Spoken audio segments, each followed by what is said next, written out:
अस्सलाम वालेकुम, welcome to grow with Bilal. आज के लेक्चर के अंदर हम चैप्टर नंबर 4 का एक टॉपिक जो कि लूप्स है उसके मतलब जानेंगे कि लूप्स किस तरह काम करते हैं और कैसे हम अपने प्रोग्राम्स के अंदर लूप्स को इस्तेमाल कर सकते हैं। तो वीडियो की तरफ बढ़ने से पहले अगर आपने अभी तक मेरे चैनल को सब्सक्राइब नहीं किया हुआ तो मेरे चैनल को सब्सक्राइब कर लें ताकि फ्यूचर में आने वाली इंफॉर्मेटिव वीडियोज़ आप तक पहुँच सकें। और अगर आपने पास्ट लेक्चर्स नहीं सुने हुए तो कंप्यूटर 10th क्लास प्लेलिस्ट के अंदर जाकर आप पास्ट वाले लेक्चर्स तमाम के तमाम देख सकते हैं और वो देखना आप लोगों के लिए ज़रूरी है। अगर आपके पास्ट कॉन्सेप्ट क्लियर नहीं होंगे तो आप आज के लेक्चर अच्छी तरह से अंडरस्टैंड नहीं कर पाएंगे। तो विदाउट वेस्टिंग टाइम बढ़ते हैं लेक्चर की जानिब। तो लूप स्ट्रक्चर क्या होता है? जैसे कि हम पहले डिफरेंट स्ट्रक्चर्स देख चुके हैं। एक हमने सिलेक्शन स्ट्रक्चर देखा है, उससे पहले सीक्वेंस स्ट्रक्चर हमने देखा है। तो ये थर्ड स्ट्रक्चर की टाइप है जिसे लूप स्ट्रक्चर बोला जाता है। लूप स्ट्रक्चर किस लिए इस्तेमाल होता है? समटाइम हमारे पास ऐसी सिचुएशंस आ जाती हैं कि एक स्टेटमेंट या सेट ऑफ स्टेटमेंट्स हमें बार बार दोहराने पड़ते हैं। तो बार बार दोहराने के लिए बजाय इसके कि हम बार बार प्रिंटफ स्टेटमेंट्स को इस्तेमाल करें, हम क्या करते हैं, जस्ट एक ही प्रिंटफ स्टेटमेंट इस्तेमाल करते हैं लेकिन वो लूप के अंदर लिख देते हैं। तो थोड़ा सा इसको स्टडी कर लेते हैं। If we need to repeat one or more statement then we use loops. For example, if we need to write Pakistan 1000 time on screen then instead of writing printf Pakistan 1000 time we use loop. C language provide 3 type of loop: for loop, while loop and do while loop. In this chapter our focus is on for loop. तो इस chapter के अंदर हम जिस loop के बारे में study करने जा रहे हैं वो फॉर लूप है। तो जनरल स्ट्रक्चर देख लेते हैं फॉर लूप का। एक एग्जांपल हमें यहाँ पे दी गई है कि अगर आपका इंस्ट्रक्टर आपको ये कहता है कि आपने एक ग्राउंड है उसके ट्रैक्स के 10 चक्कर लगाने हैं, तो आप कैसे ये काम करते हैं? पहला चक्कर आप शुरू करते हैं तो आप काउंट कर रहे होते हैं कि 0 है अभी आपका काउंटर। जैसे ही आप वो चक्कर कंप्लीट करते हैं तो आप 1 का इजाफा कर देते हैं।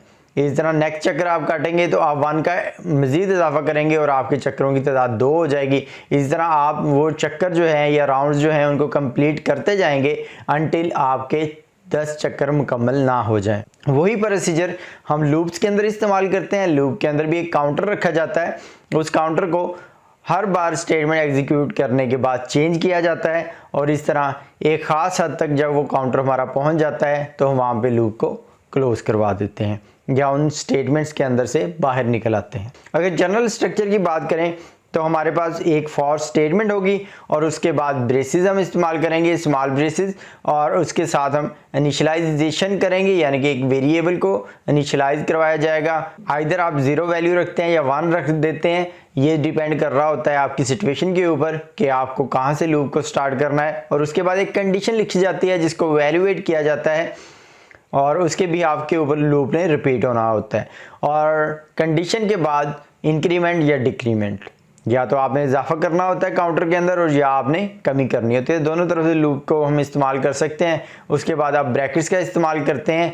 और मैं एक बात यहाँ पे आपको बता दूँ, सिलेक्शन स्टेटमेंट के अंदर भी और फॉर लूप के अंदर भी अगर आप ब्रैकेट्स इस्तेमाल नहीं करेंगे, करली ब्रैकेट्स, तो लूप तब भी आपका एग्जीक्यूट होगा। जैसे इफ स्टेटमेंट तब भी एग्जीक्यूट होती थी लेकिन वो क्या करता है, वो just 1 line after the if structure execute करवाता था उसके अकॉर्डिंगली। तो यहाँ पर वही काम होगा कि अगर आपने एक जस्ट स्टेटमेंट को करना है तो वो आप ब्रैकेट्स के बगैर लिख दें। अगर आप मल्टीपल स्टेटमेंट्स को आप रिपीट करवाना चाहते हैं तो ब्रैकेट्स लगाना उसके लिए मस्ट हो जाएगा। तो यहाँ पर जो स्ट्रक्चर हमें दिखाया गया उसके अंदर ब्रैकेट लगाई गई है और यहाँ पर लिखा गया कोड टू रिपीट। जितना कोड आपने उसके अंदर लिखा होगा वो बार बार रिपीट होगा। और इसी चीज़ को समझने के लिए हम यहाँ पे उसका फ्लो चार्ट देख लेते हैं। सबसे पहले स्टार्ट और उसके बाद इनिशियलाइजेशन। जैसा कि हमने देखा कि फॉर लूप के पहली चीज़ जो है वो इनिशियलाइज करना होता है। उसके बाद कंडीशन चेक की जाएगी, वो जब तक कंडीशन ट्रू रहेगी आपका एसोसिएटेड कोड जो है वो एग्जीक्यूट होता रहेगा। उसके बाद जब वो कोड एग्जीक्यूट हो गया 1 टाइम और उसके बाद इंक्रीमेंट होगा। इंक्रीमेंट करने के बाद फिर चेक किया जाएगा आइदर आपकी स्टेटमेंट ट्रू है, अगर फिर भी ट्रू रहती है तो दोबारा एसोसिएट कोड रन होगा।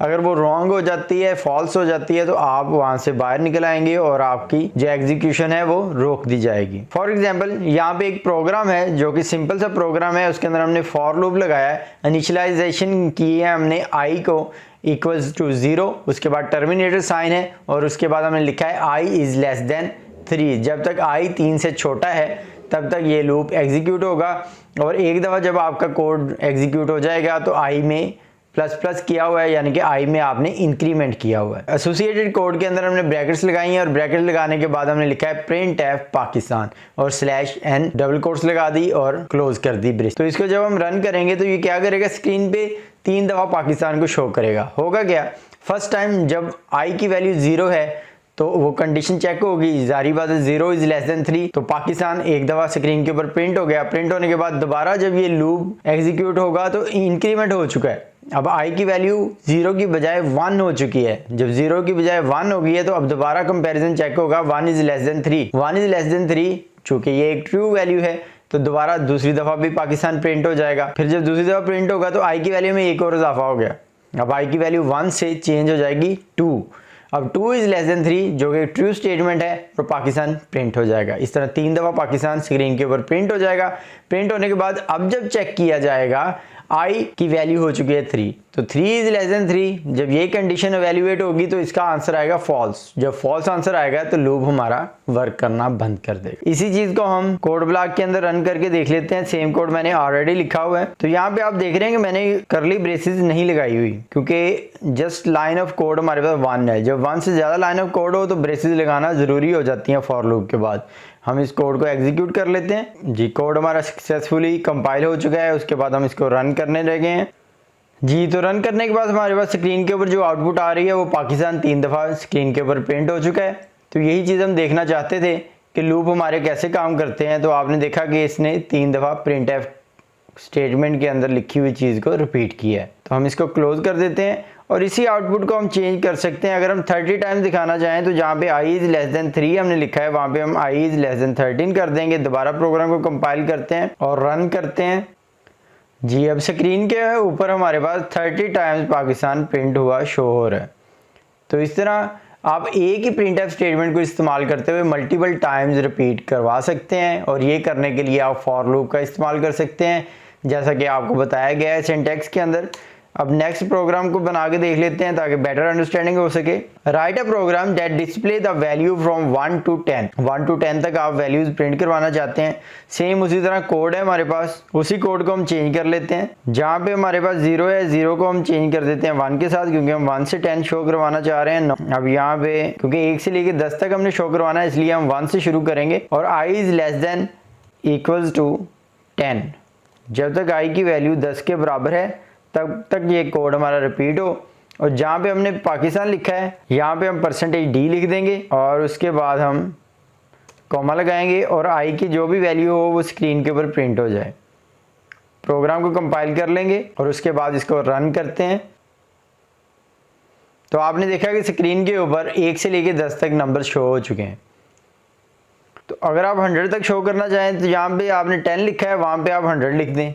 अब क्या होगा, जब तक आई की वैल्यू 100 से लेस देन है या इक्वल्स है वो क्या करेगा, उतने नंबर्स वहाँ पे शो कर देगा। दोबारा कंपाइल करते हैं और रन करवाते हैं। अब आपने देखा कि 100 तक नंबर शो हो चुके हैं। तो जस्ट एक कंडीशन की वैल्यू आप चेंज करने से आप मल्टीपल टाइम उस फॉर लूप को रिपीट करवा सकते हैं। अब यहाँ पर जस्ट कंडीशन में हमने 10 की जगह 100 लिखा है तो वो 100 टाइम रेपिटेशन कर रही है। तो इस तरह फॉर लूप हमारा वर्क करता है। आई होप सो आपने अंडरस्टैंड कर लिया होगा। इससे मिलते जुलते प्रोग्राम अपने तौर पे बनाइएगा। नेक्स्ट लेक्चर के अंदर हम देखेंगे कि नेस्टेड लूप्स क्या चीज़ होती हैं और उसके अलावा अरेज और लूप्स को कैसे इस्तेमाल किया जाता है एक साथ। आज की वीडियो के लिए इतना ही। मिलते हैं नेक्स्ट वीडियो के साथ। Stay tune with my channel. अल्लाह हाफिज़।